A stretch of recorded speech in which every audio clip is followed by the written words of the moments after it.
April 18, 2019, Eastern Pacific Waters.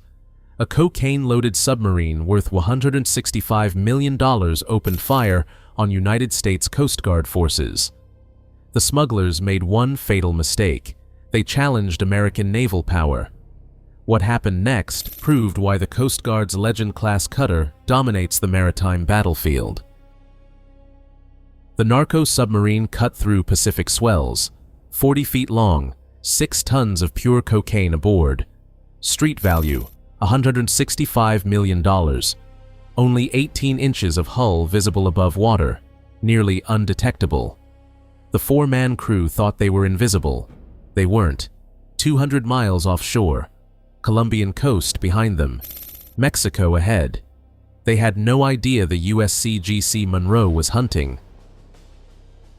The Monroe is pure maritime power, Legend-class national security cutter, 418 feet of cutting-edge naval technology, displacement 4,500 tons, maximum speed 28 knots, range 12,000 nautical miles without refueling, cost $670 million, crew complement 148 highly trained Coast Guard personnel, armed with Bofor's 57mm Mk3 naval gun, 2 Mk38 25mm chain guns, 4 50 caliber M2 Browning heavy machine guns, and 1 Sikorsky MH-60T Jayhawk helicopter equipped with precision targeting systems.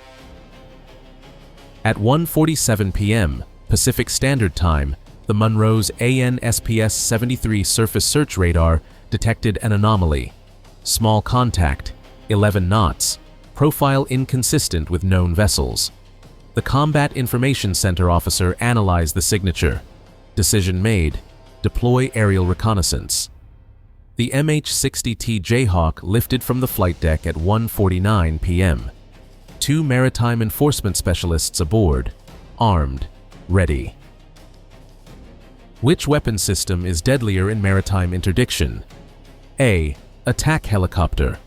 B. Fast pursuit boat. C. Naval gun platform. The helicopter descended to 200 feet altitude. Visual confirmation at 1:51 p.m. Gray tube. Cutting water. Diesel exhaust visible. Semi-submersible narco submarine. The pilot radioed back. Contact confirmed. Narco sub. Proceeding with interdiction protocol. Inside the submarine, chaos erupted. The crew heard rotor blades. They knew exactly what that meant. Federal prison, 30-year minimum sentences, life behind bars. The vessel commander grabbed his AK-47, 30-round magazine loaded. He climbed onto the wet deck. At exactly 1:52 p.m., he opened fire on a United States Coast Guard aircraft. 30 rounds, 7.62 39mm ammunition. Muzzle velocity, 350 feet per second.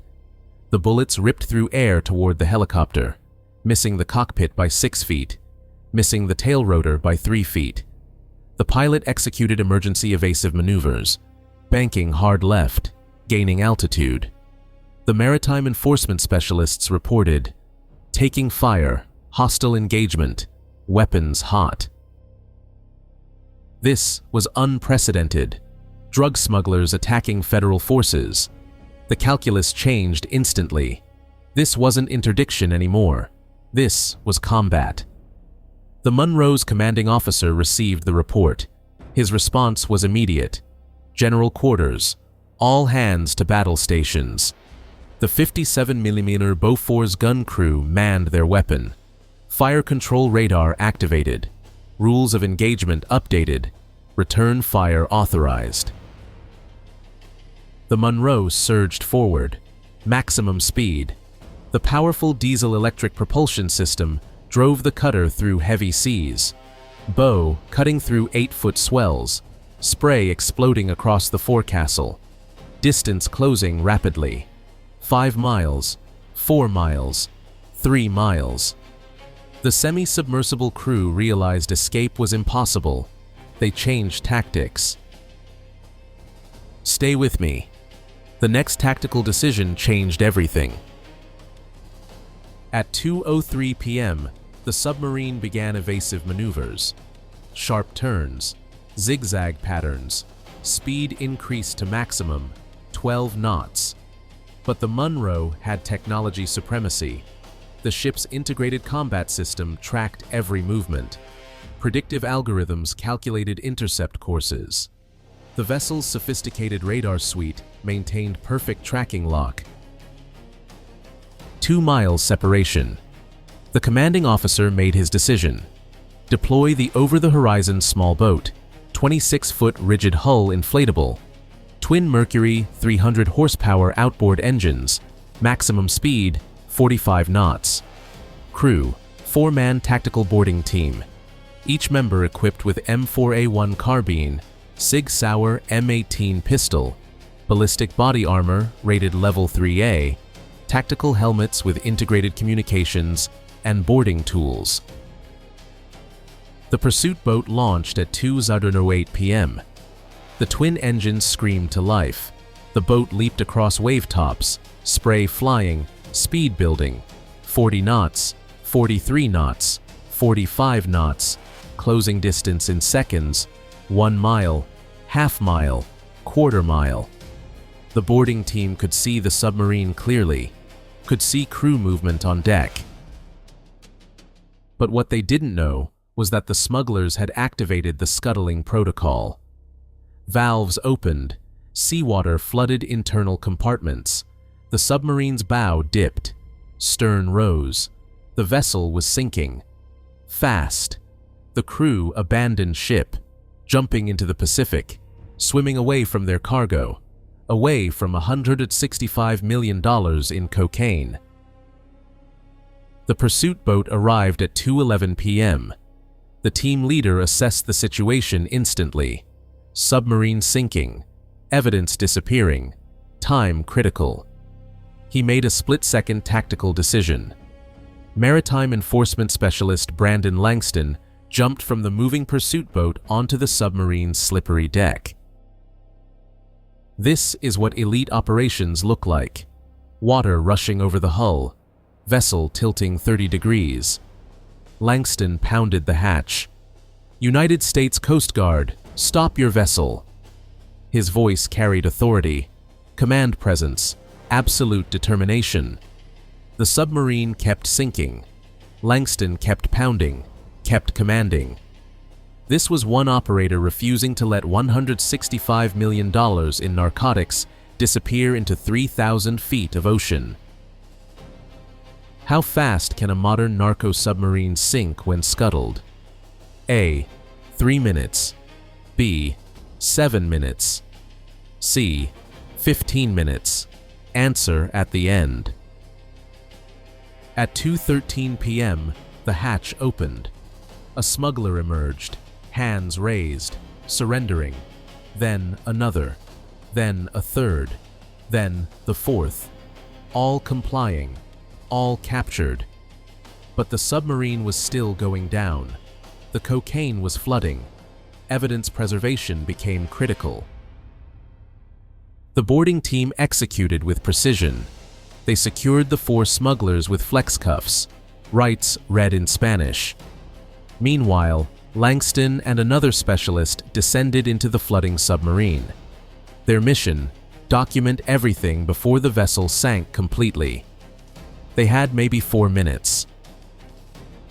Inside, the scene was catastrophic. Water rushing through hull breaches, equipment floating, and everywhere, bales of cocaine. Each brick wrapped in waterproof packaging, each stamped with cartel identification marks. The specialists used waterproof cameras, photographed everything, counted packages, documented serial numbers, preserved chain of evidence. This is where Navy Firestorm brings you inside elite operations, where technology meets training, where preparation meets execution, superior equipment, superior tactics, superior results. At 2:17 p.m., the submarine disappeared beneath the surface. Bow first, then midsection, then stern. Gone, sunk to the ocean floor. But the mission was accomplished. Evidence documented, smugglers captured, intelligence gathered. The Monroe recovered all personnel and prisoners. The 4 smugglers faced federal prosecution. Charges: conspiracy to possess with intent to distribute cocaine, attempted murder of federal officers, assault with deadly weapons, use of a submersible vessel for drug trafficking. Combined sentences: minimum 120 years federal prison. What would you have done when the submarine started sinking? Comment your tactical decision below. But this incident revealed something bigger. The sophistication of narco-submarine technology has evolved dramatically. This vessel represented 4th-generation semi-submersible design, built in Colombian jungle facilities, constructed from fiberglass-reinforced plywood, powered by a single Yanmar diesel engine producing 350 horsepower. Range: 2,000 nautical miles. Construction cost: $2 million. Single use.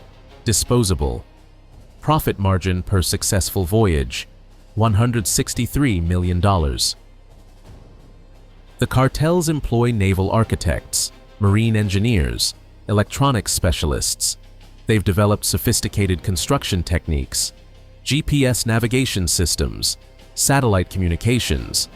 Some newer designs incorporate diesel-electric hybrid propulsion for silent running, thermal insulation to defeat infrared detection, radar-absorbent coatings. These aren't crewed vessels, they're engineered maritime platforms. United States intelligence estimates intercept only 1 in 10 narco-submarines. The mathematics are sobering. For every $165 million cargo captured, $1.65 billion successfully reaches distribution networks. The Eastern Pacific Corridor alone moves an estimated $20 billion in cocaine annually, and the technology keeps improving. The Coast Guard has responded with innovation. The Legend-class cutter program specifically designed for long-range interdiction operations. These vessels feature the AN/SPS-73 surface search radar with 48 nautical mile detection range in sea state 5 conditions, the AN/SQQ-32 mine detection sonar, the Seaview maritime surveillance radar system, infrared detection systems, electronic warfare suites, and direct data link to National Reconnaissance Office satellite surveillance. If you believe technology determines maritime supremacy, type Navy Firestorm in the comments. The April 18th incident changed Coast Guard operational doctrine permanently. Before this engagement, maritime interdictions operated under assumption of compliance.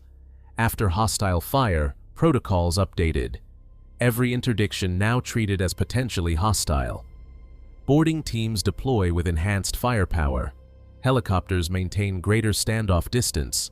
Quick reaction force procedures activated. The rules changed because the threat changed.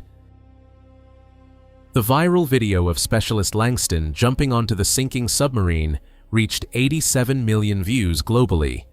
International media coverage. The Coast Guard initially restricted release, but in June 2019 they declassified the footage. Public response was overwhelming. Coast Guard recruitment applications increased 34%. Congressional appropriations for maritime law enforcement expanded by $215 million. Langston received the Coast Guard Commendation Medal with Combat Distinguishing Device.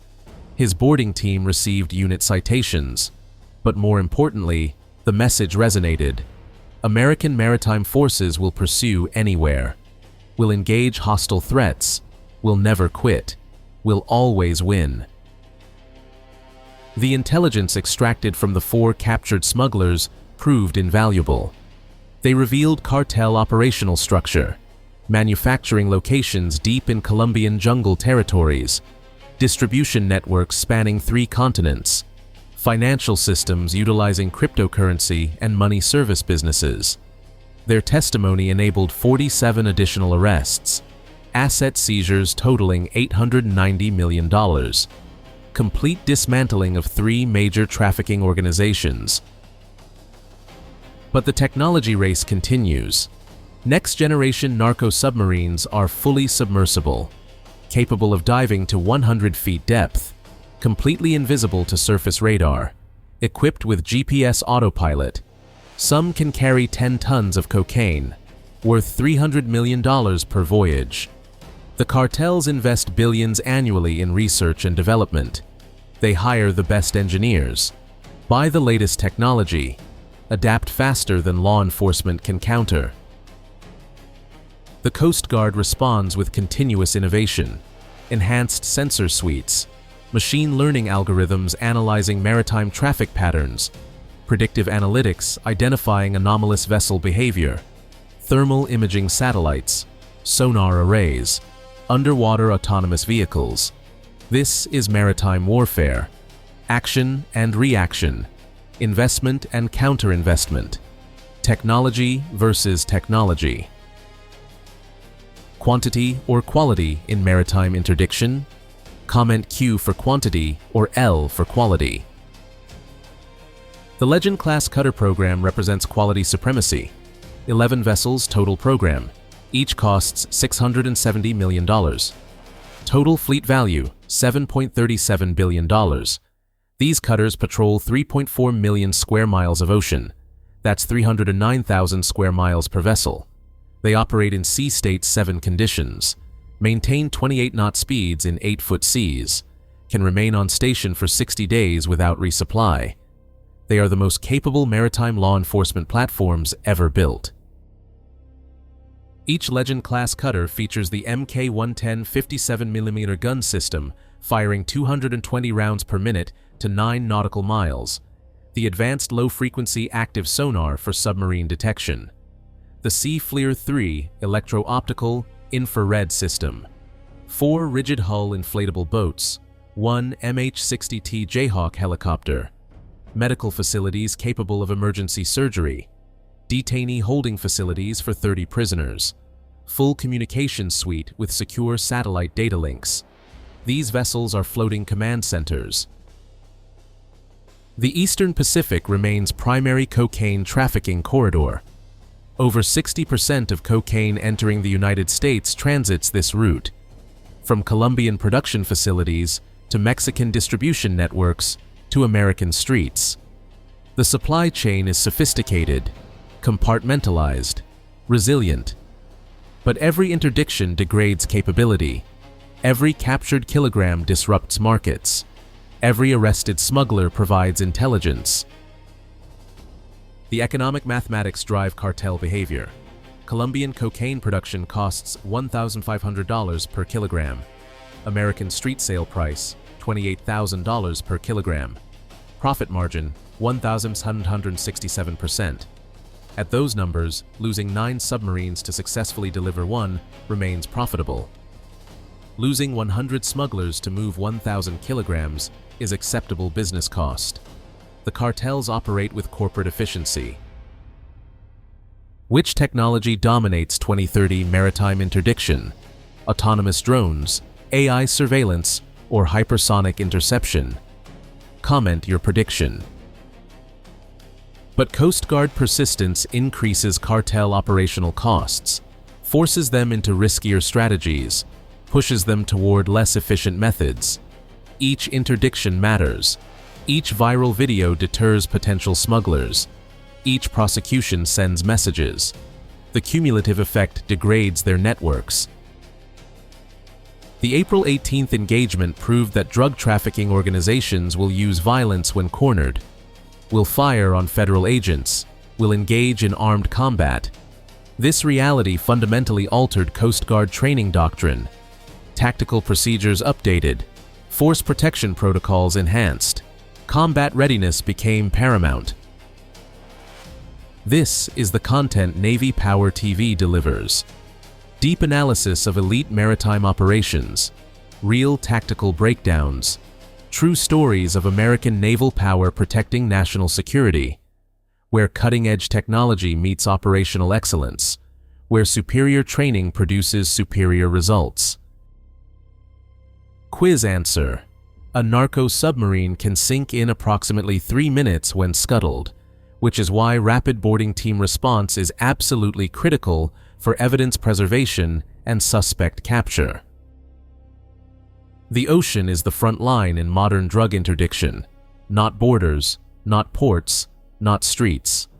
The battle happens 200 miles offshore, in international waters, where detection is nearly impossible, where engagement carries life and death consequences, where American technological superiority and operator excellence make the difference. The Legend-class cutter fleet operates continuously, 24/7 operations, year-round deployments, 6-month rotations.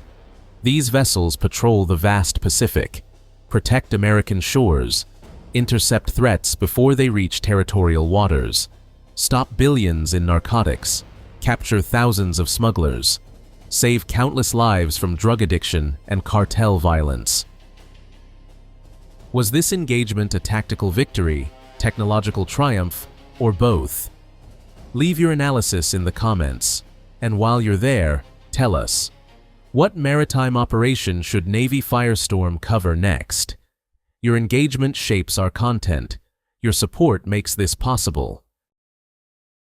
To the cartels, understand that American maritime power is unmatched. Coast Guard cutters patrol constantly. Helicopters survey endlessly. Intelligence networks track continuously. Detection capabilities improve daily. When you're found, elite operators will come for you. Whether you surrender or fight, capture is inevitable. Prison is guaranteed.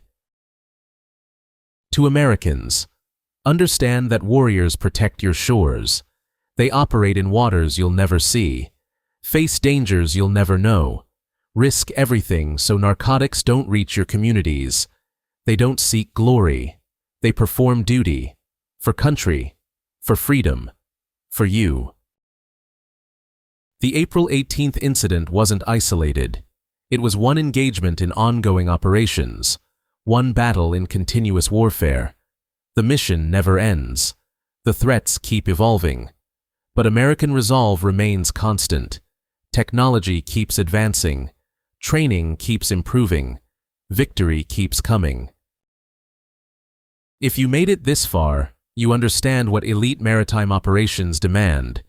You've witnessed technology and training combine for mission success. You've seen American naval power demonstrated. This is Navy Firestorm, where elite operations meet cutting-edge analysis. Subscribe now. Join our community of serious naval warfare enthusiasts. Hit that notification bell so you never miss tactical breakdowns like this. Support this channel by hitting the like button.